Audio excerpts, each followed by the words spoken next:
Everyone, welcome to the Alan P. Kirby Jr. Center for Constitutional Studies and Citizenship, where we are the outpost for Hillsdale College here in our nation's capital.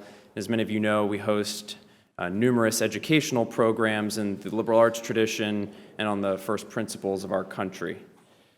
So as is our tradition, we're going to have one of our students introduce our special guest for this evening.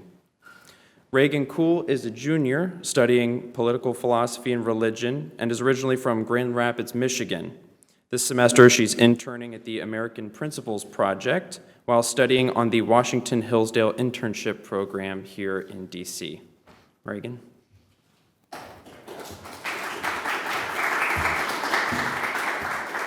Good evening. Tonight I have the pleasure of introducing Ms. Heather McDonald.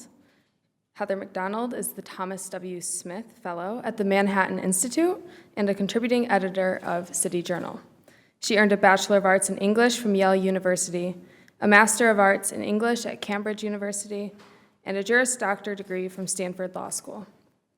She writes for several newspapers and periodicals, including the Wall Street Journal, the New York Times, and Public Interest. She's also the author of several books, including The War on Cops and The Burden of Bad Ideas.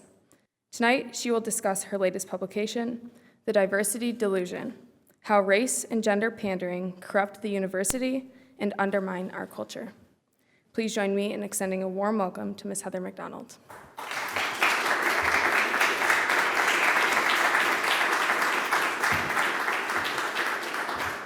Thank you so much. I've been on the road from New York. Let me get my little secret water glass here before I start. I don't want to have a cough attack. Thank you so much. Thank you, Reagan. And thank you for Hillsdale. This is get back to normalcy. I've been speaking a lot on college campuses recently. You know what that means. I've received the walkout, the storm the stage strategy, and at Claremont McKenna College in California, the blockade, which prevented anyone from actually entering to hear my talk. So-called students of color at nearby Pomona College announced that I was a, quote, fascist, white supremacist, war hawk, transphobe, queerphobe, classist, and ignorant of interlocking systems of domination that produce the lethal conditions under which oppressed peoples are forced to live, end quote. So to actually have an audience still in its seats and apparently willing to listen is an unusual experience outside of a Hillsdale crowd that may take me a few minutes to adjust to. Now, we've been hearing a lot of late about the crisis of free speech on college campuses, but not much about its root cause, the narcissistic victimology that is rapidly spreading from academia to the rest of our culture. In a word, the American University, and again, all of this applies to everything other than Hillsdale, fortunately, so we can at least remember there's some sanity left. But in general, the American University is in the grips of a mass hysteria. Students actually believe that they are victims of oppression, at risk of their lives from circumambient racism and sexism. The degree of maudlin caterwauling is impossible to overstate. At Brown, students of color occupied the president's office and complained about having to meet such academic expectations as going to the class when they were so focused on, quote, staying alive at Brown. At Yale, a mob of minority students surrounded a highly respected sociologist and cursed and screamed at him for 3 hours because his wife had sent an email suggesting that students can choose their own Halloween costumes, free from the ministrations of Yale's diversity bureaucrats. Among the shouts of, "Shut the F up," and "You are disgusting," that were directed at this mild-mannered left-wing professor was a cry of, "We're dying," from one of the ranters, referring to the allegedly endangered status of Yale's minority students. But my favorite moment in this parade of narcissism comes from Princeton. In 2015, Princeton's black students chanted, "We're sick and tired of being sick and tired." Now, this was a phrase first used by Fannie Lou Hamer, a civil rights activist who was beaten in the 1950s for trying to vote. Fannie Lou Hamer had grounds aplenty for being sick and tired of being sick and tired. But any Princeton student, I don't care if he's purple, orange, or blue, who thinks of himself as oppressed is in the grip of a terrible delusion that will encumber him for the rest of his life. Well, perhaps you're thinking, at least the adults on campus are trying to give these students a firmer grip of reality. To the contrary, the adults actively encourage this hysteria. A massive diversity bureaucracy is devoted to cultivating in students ever more arcane species of self-involvement and ever more preposterous forms of self-pity. You want to know the reason for astronomical tuition? Look no further than this bureaucratic bloat. Students regularly act out little psychodramas of oppression before an appreciative audience of diversity deanlets and vice provosts of equity and inclusion who use the occasion to expand their dominion. Many campuses have created bias response teams, modeled presumably on active shooter response teams, on the assumption that discrimination is so rampant and lethal on campus that a rapid defense force is needed. Freshman orientations and dorm sessions invariably feature seminars on toxic masculinity and white privilege. Students are taught that they are either the oppressed or the oppressors. If you are not female, Black, Hispanic, gay, or any one of the 116 and still metastasizing categories of gender, the only way that you can escape being an oppressor is by becoming a, quote, ally. Allies are something usually associated with war. And indeed, the reigning thinking is that female students and students of color are literally in a war zone on college campuses and need allies from the opposing side to survive. Am I exaggerating? I am not. UC Berkeley's Division of Equity and Inclusion hung banners throughout campus, reminding students of the University of California's paramount mission, assigning guilt and innocence in the ruthlessly competitive totem pole of victimhood. One banner featured a female Black student and a male Hispanic student allegedly pleading, "Allow people other than yourself to exist," a message directed to Berkeley's white students and faculty. This is not hyperbole. They meant it literally. College presidents are the worst offenders in encouraging this delusional victimology. After the 3-hour expletive-filled tirade against the Yale sociologist, Yale's president, Peter Salovey, actually thanked the boorish thugs for making him proud of his student body. Yale subsequently conferred a racial justice prize on 2 of the most aggressive participants.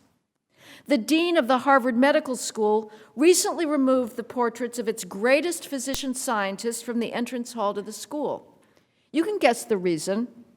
They were all male, and thus looking on them would make Harvard's wilting medical students feel uncomfortable and unsafe. We can only wish these budding doctors luck in the operating room. Narcissistic identity politics has destroyed the serious pursuit of knowledge throughout the humanities and most of the social sciences. Students are being given a license for ignorance.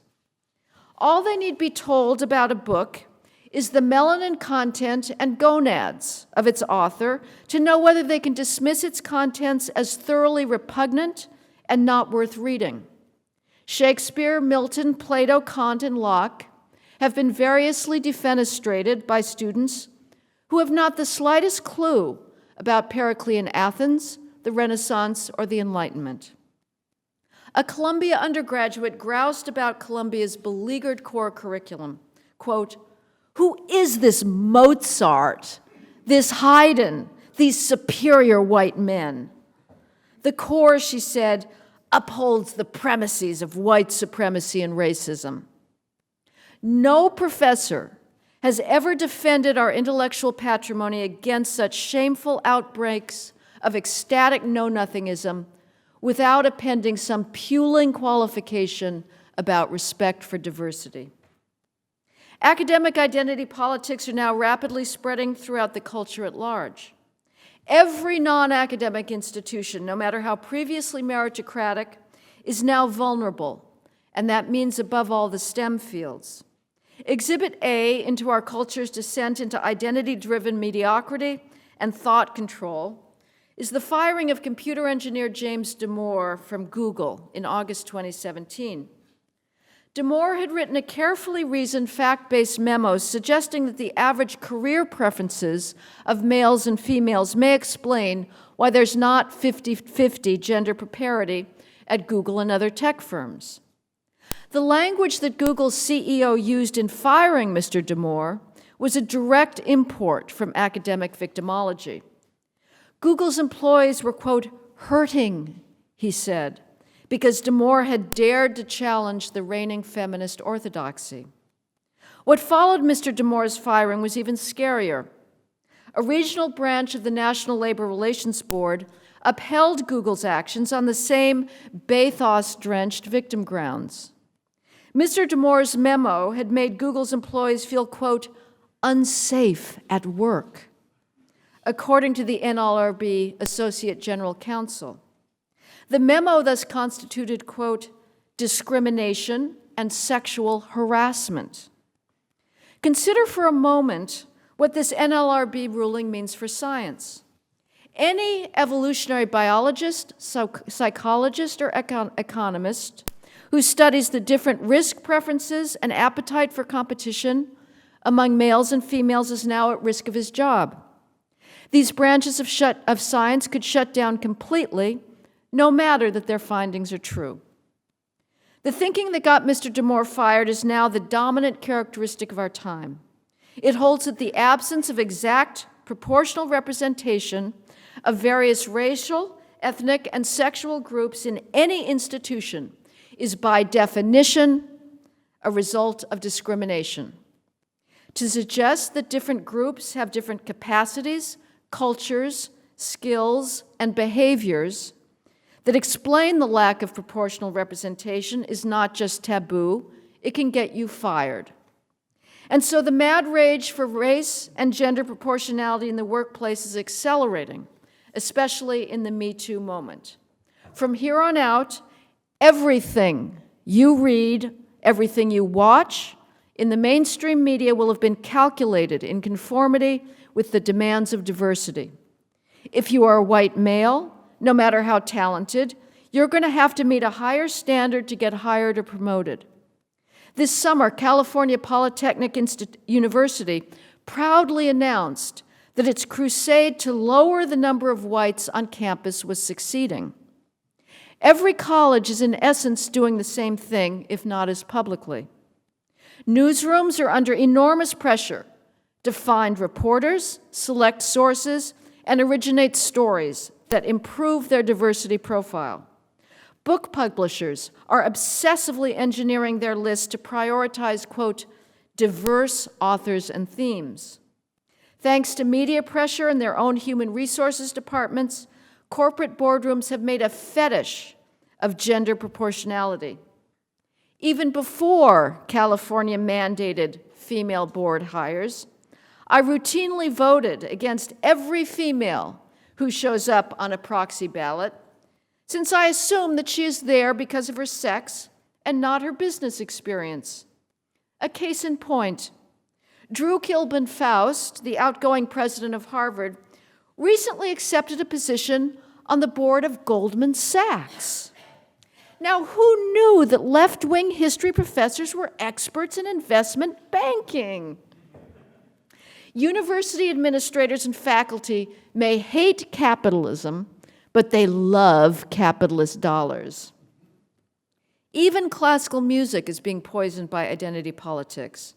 New Yorker music critic Alex Ross triggered outrage against the Chicago and Philadelphia Symphony Orchestras this spring by tweeting that they had programmed no female composers in their upcoming seasons. Never mind that at that very moment, the Chicago Symphony was at Carnegie Hall performing Jennifer Higdon's Concerto for Low Brass. a work commissioned by the Chicago and Philadelphia orchestras at no doubt greatly inflated cost. It is absurd to expect gender parity in the concert hall. The reality is this: the greatest composers of all time, whether Bach, Mozart, Beethoven, Schubert, Chopin, or Brahms, were male. Get over it. And simply be grateful for the beauty that they gave us unworthy mortals. But classical music boards are also under enormous pressure to hire by gender and race for conducting positions and everything else. A classical music agent told me wistfully, quote, "If only I had a trans conductor, I'd be rich."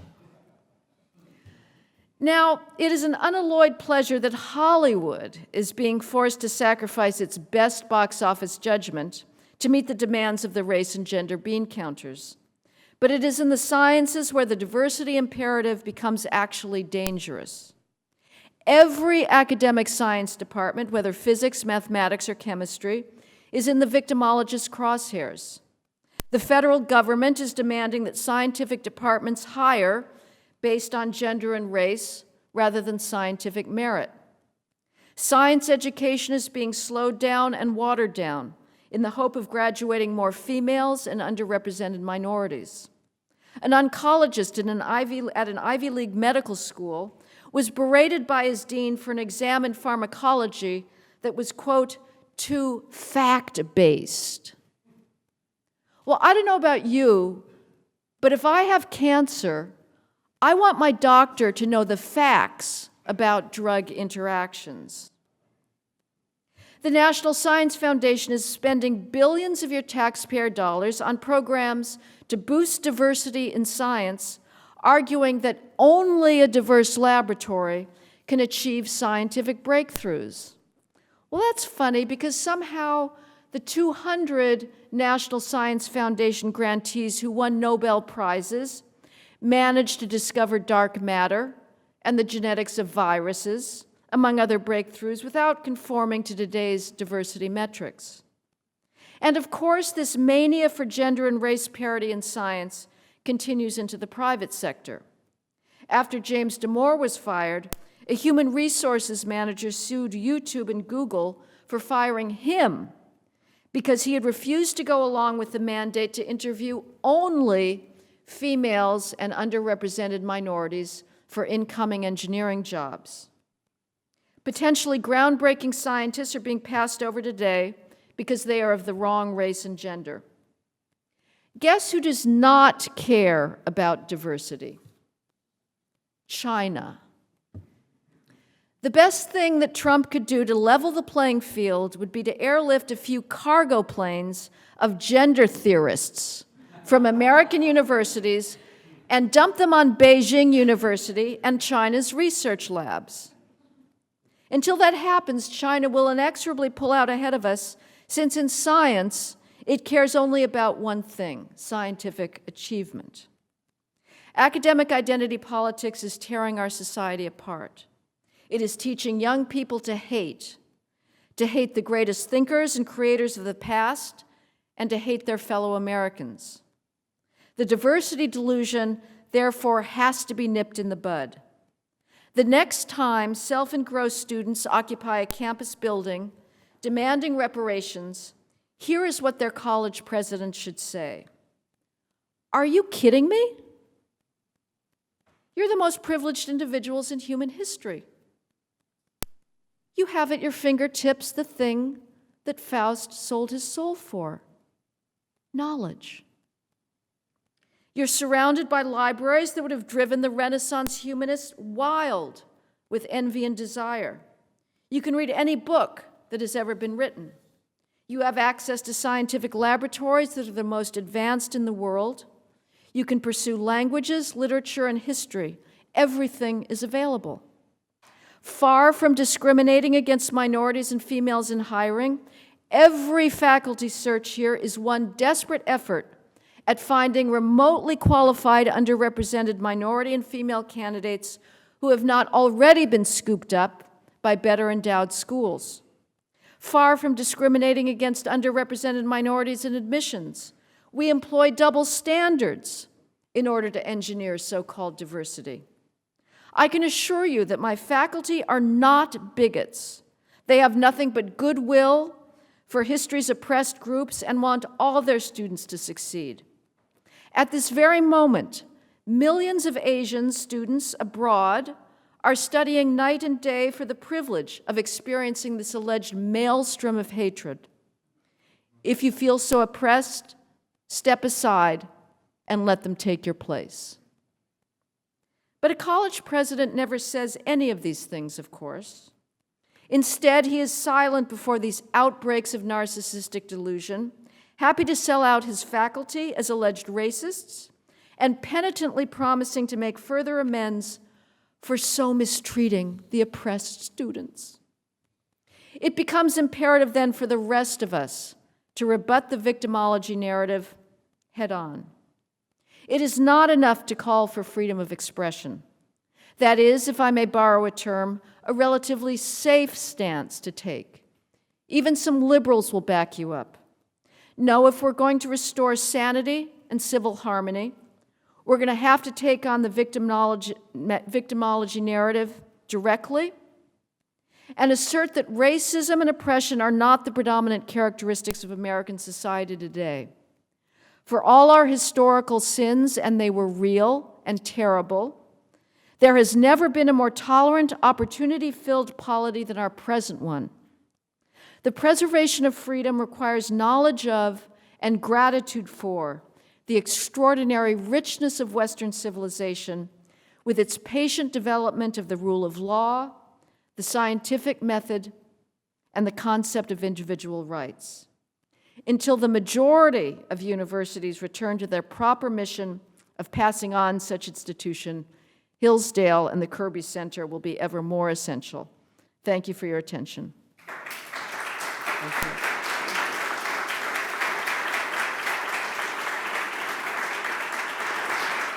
Thank you.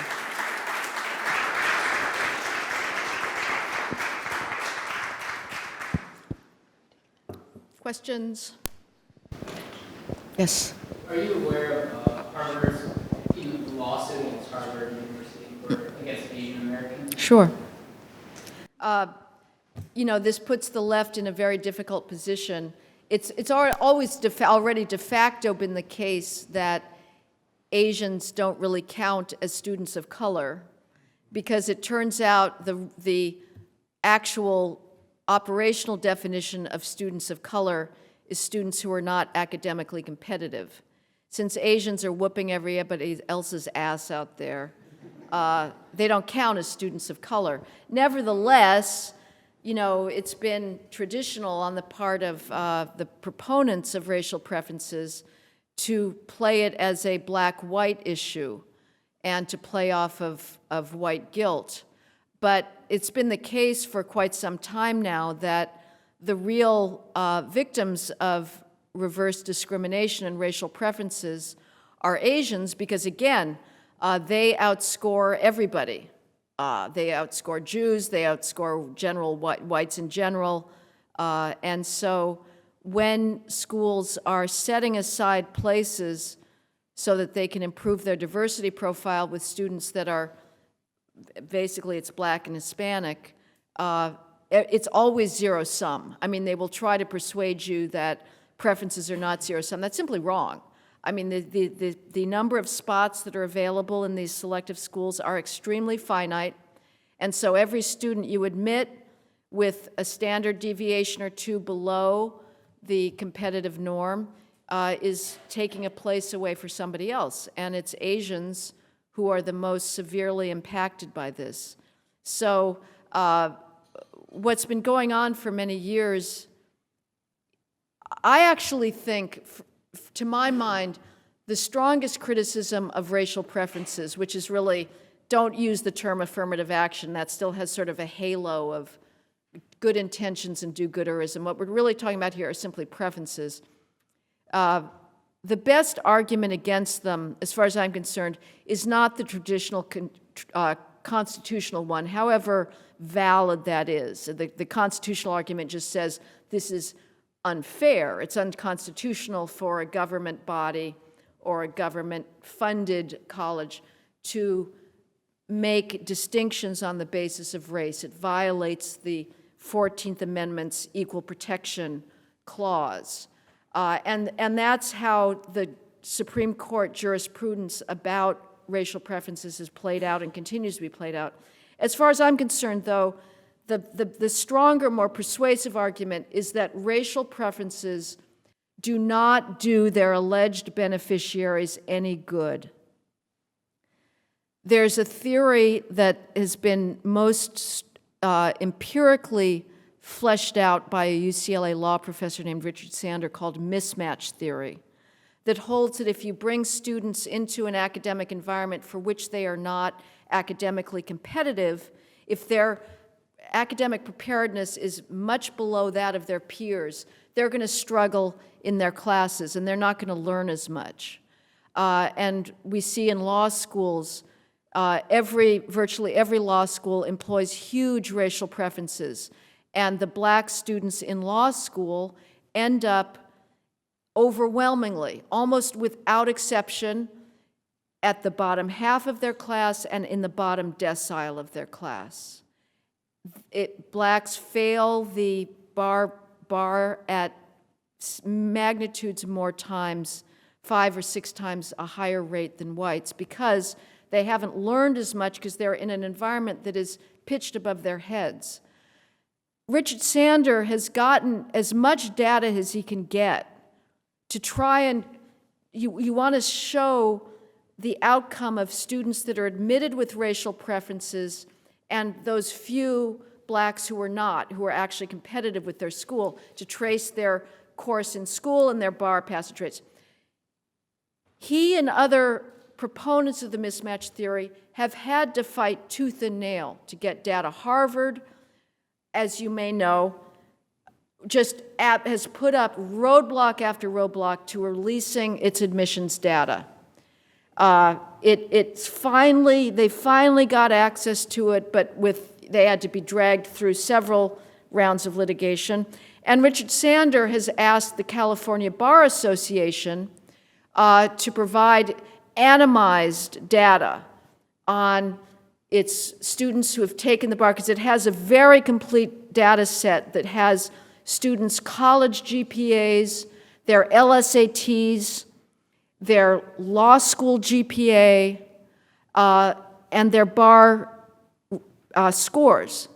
And sadly, a California appellate court just denied his request on a grounds that it was not justified under California's public documents record law, which is very, very tragic, because the data that does exist has not been refuted in proving the mismatch effect, but the more data, the better. But these colleges are absolutely opaque. And, you know, if they were so confident that racial preferences were good for their recipients, they wouldn't mind sharing the data, but they keep it under complete lock and key.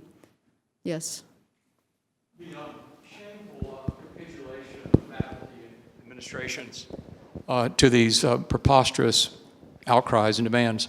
Do you think it's due to cowardice, or do you think it's that after 40 years of the whole neo-Marxist Gramscian project shoved through the universities, that they basically bought into that narrative as well? I think it's absolutely both. I think that they believe it, and it's bizarre, but we know that human beings are capable of believing very strange things that their daily experience would seem to contradict. Because again, for college presidents to say, I'm sending all my faculty through implicit bias training at enormous time expense on the theory that they are discriminating against qualified females and underrepresented minorities in the hiring process, is contradicted every single day on a college campus. You cannot go to a faculty search committee where that's all that they talk about. And I have asked college administrators, okay, and proponents of implicit bias theory, if this is so ubiquitous, give me just one name of a female faculty candidate or an underrepresented minority who was not given a job for which he or she was had superior qualifications for, or I'll make it easy on you, was simply overlooked in a job search because they weren't trying hard enough. They've ducked that question every time. So it's just perverse. But I think you're absolutely right, they believe this. And because it makes them feel superior to red state America, that they think that they are the places of succor and safety for these ever-growing victim groups who would otherwise be at absolute risk of oppression out in the great unwashed masses, who voted for Trump. So it's a combination. But there's also cowardice. I mean, there's people who I think should know better, and they just, there's nothing that's more lethal to somebody's career today than being called a racist, and they don't want to stand up to that. Yes. Yep. Since the situation on many college campuses is deteriorating during a time when tuition is skyrocketing, do you see the higher education bubble bursting where lots of people just won't go to college or seek out alternative forms of instruction instead of four-year colleges and universities? It may start happening, and I know that Peter Thiel is thinking about alternatives. There was the big hope for the MOOCs, the massive online, second O, I don't know, something courses, that didn't really materialize, and ironically, it turns out that the most challenged students are the ones who do least well in online learning. Everybody was sort of hoping that this would be a way to help the underrepresented minorities do it, but they need the hands-on. But frankly, for status-obsessed post-baby boomer parents that purport to be so equity-minded and yet are the most fanatically, social ladder climbing people in the world, they are extremely eager to credentialize their children with the mark of an Amherst or a Williams or a Stanford. And that's going to be a very hard thing to break, to break that lock on credentializing. And, there's a lot of conservative libertarian voices that are also saying don't go to college. I'm of mixed mind about that. Brian Kaplan, an economist at George Mason University, has written a book called, is it not The End of Education, or Does Education Matter something? And part of it I agree with. He says, far too many people are going to college, which is absolutely true. And he addresses the paradox that employers put such a high premium on a college degree. I mean, the numbers are sort of clear that you really do get a very big boost in earnings with a college degree. But his point is, but these students, they don't learn anything, so what the heck is an employer doing paying an extra $20,000, $30,000, $50,000 in salary? But the book is also laced through with utter contempt for learning for its own sake. And Kaplan has various disclaimers that he intends to do that, but it's unmistakably there. And I'm not willing to go that far. I still, to me, the pursuit of knowledge and the ability to study literature and art and music is the highest privilege one can have. And so I think we need to still try and reconstitute universities as places that pass on the inheritance of Western civilization. Yes? It'd be great to see, and I imagine it's got to be available because the professoriate staff is listed online, data on the trends on these things. Because if you're going towards equity, then you've got to be hiring underrepresented minorities at a dramatic rate in order to shift what is already the institutional norm. So if white men are overrepresented, then in order to shift the other direction, you have to hire 2 or 3 times as many underrepresented minorities as you are men. Right. So do we have data on that? Well, no. I can tell you that in some science fields, like computer engineering, and economics, there's a slight creeping up of women, minorities, that blacks and Hispanics, because again, Asians, they're very competitive. It may be improving a little bit, but really the problem is the pipeline, and this is what, it just drives me nuts. You know, you cannot talk about the composition of the faculty without seeing who's getting PhDs. Blacks have been concentrated, black PhDs concentrated traditionally in education. In 2016, there were 16 PhDs granted to blacks in computer engineering. That's 1% of the total. So to expect that every computer engineering department in the country is going to have, what, 13% blacks, which is what their percentage of the US population is simply absurd. And there's many fields, physics, you know, astrophysicists, that have no black graduates. So they're just not available. But your question, I mean, it seems to presuppose possibly that, well, there has been a problem, or that there's some discrimination at work, or you're just asking empirically, are they even available to be hired? They're not available to be hired. And I would also say it doesn't matter. The only thing that matters is if you're the most qualified person in your field. And if we have a lab that is exclusively females, that are all the best nuclear engineers there are, that's great. Fine, let it be. But if they're also all Asian males because they're the best, who cares? The only thing that matters is what they are capable of producing. The New York Times just this week had a story about, oh, the K through 12 teaching body is still largely white females. This means that black students can't learn. Oh, please. You know, I was lucky to be in college in the 70s before multiculturalism hit. Nobody thought to complain that I was reading Chaucer, Spencer, Milton, and Wordsworth. Thank God. This was before feminism hit. I got to read the greatest writers without anybody whining about what was between their legs. And it didn't matter to me that the professors who I revered were males. The idea that you can't learn from somebody who's different from you is ridiculous. But that's, you know, the idea. And so now you have UCLA requiring every faculty applicant to make a statement about his contributions to equity, diversity, and inclusion.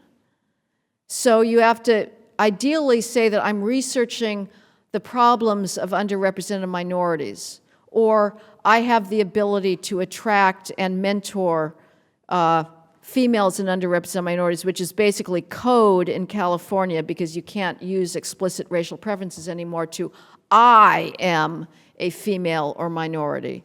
But, you know, you have to wonder whether Albert Einstein could be hired at UCLA tomorrow, because he's not working on equity, diversity, and inclusion. He's working on the theory of general relativity, and I submit that that's more important. Yes? Among trade schools, have you seen this leftist, you know, idea of race and gender among trade schools? And if not, do you think that a certificate or a degree from a trade school makes that more valuable because they don't have this idea? Is a trade school a community college or a for-profit college? What's a trade school? Community colleges are definitely getting hit by this. They're the last holdouts, but they're getting hit. I was interviewed recently by the Chronicle of Higher Education about a community college in the San Diego area of Southern California, Mira Costa, that has just gone bonkers for diversity. It's all completely ethnic studies, hiring, you know, they've destroyed whatever traditional literature requirements they had so that Chicano students only need to read Chicano authors. As far as trade schools, if we're talking about like a degree in auto mechanics, that would really be something if that gets hit with gender and race. I don't know. And the for-profits, you know, they've been on the news recently with DeVos and the various rules on accreditation. I don't know about them, actually. That's an interesting question. For one thing, I believe that they are all commuter school. I mean, is there any campuses there? I think campuses tend to sort of let this insanity fester and stew. So maybe if it's all just like correspondence course or something, it wouldn't be quite as bad. Yes?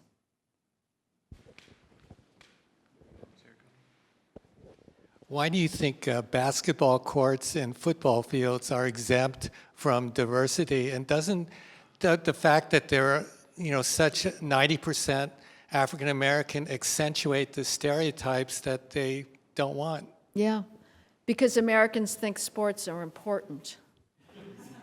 Academics, not so much. Yeah, no, it's amazing.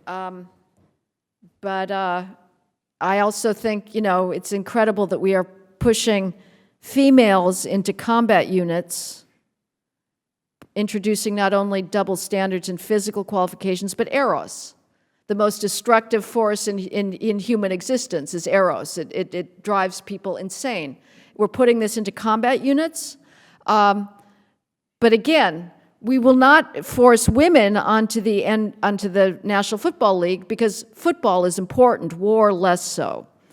You know, people are quite capable of holding two separate ideas, and they're willing to have meritocracy when it works in favor of the victim groups, just not when it creates a bar that, for now, does not lead to proportional representation.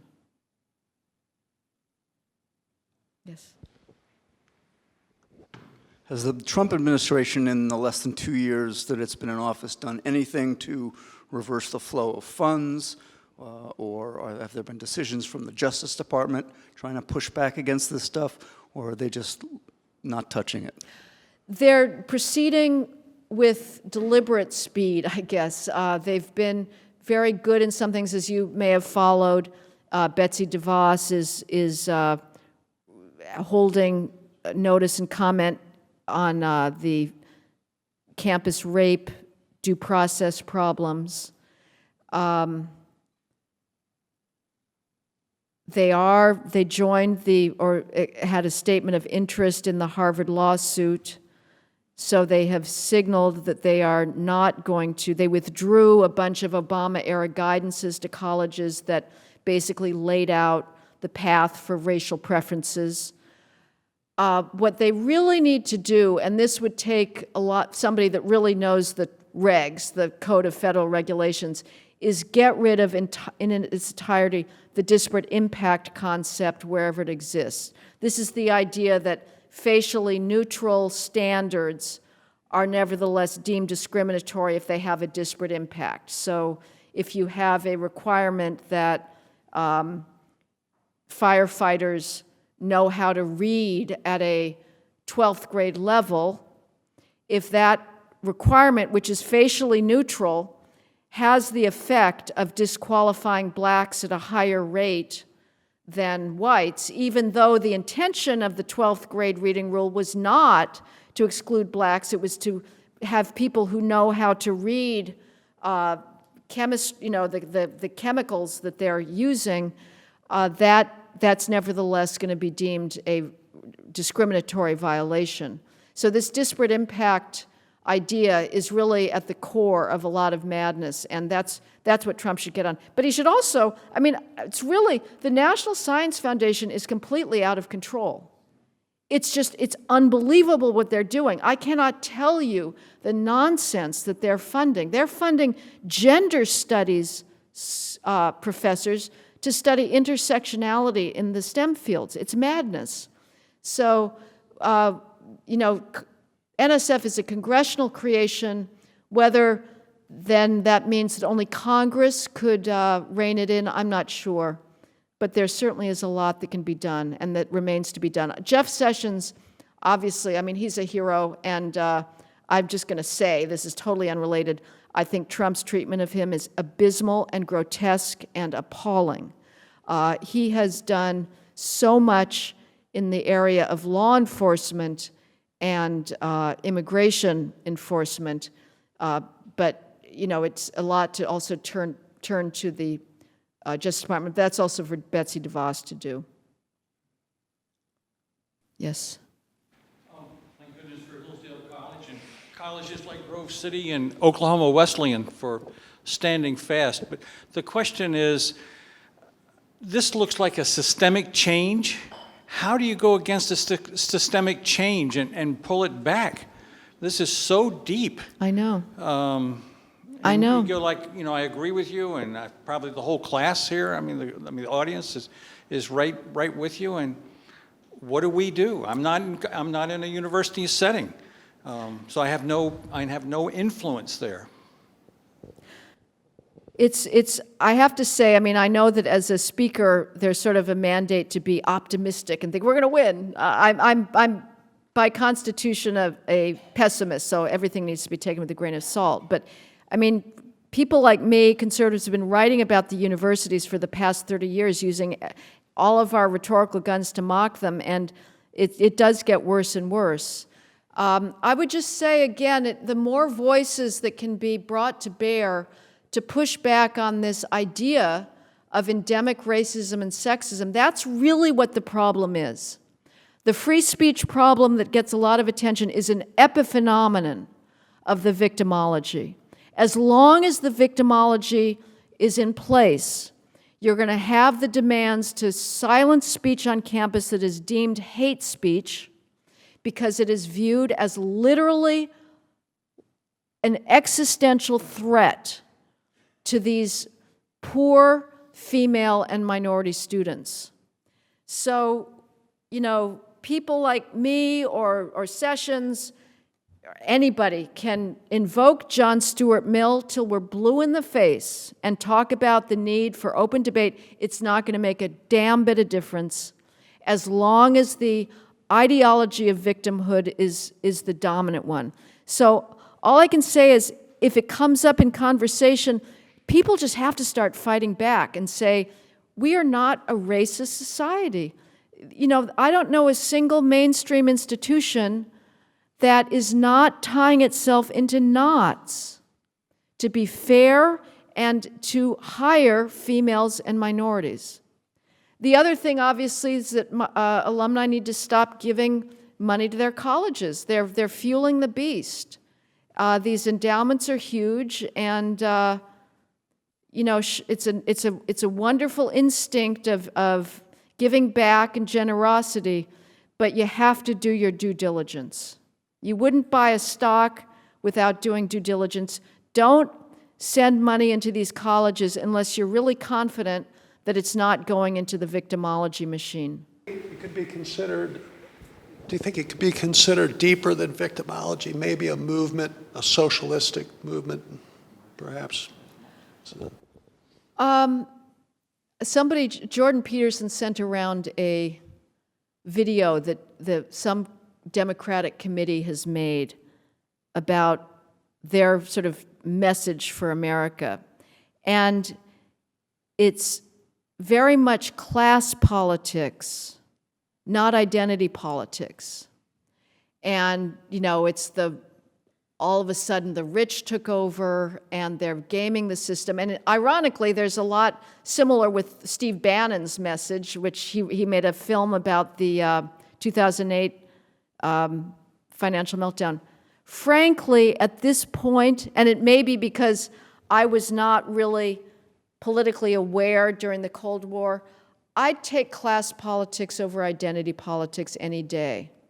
At least there, you have people saying, I'm a worker. That's an accomplishment.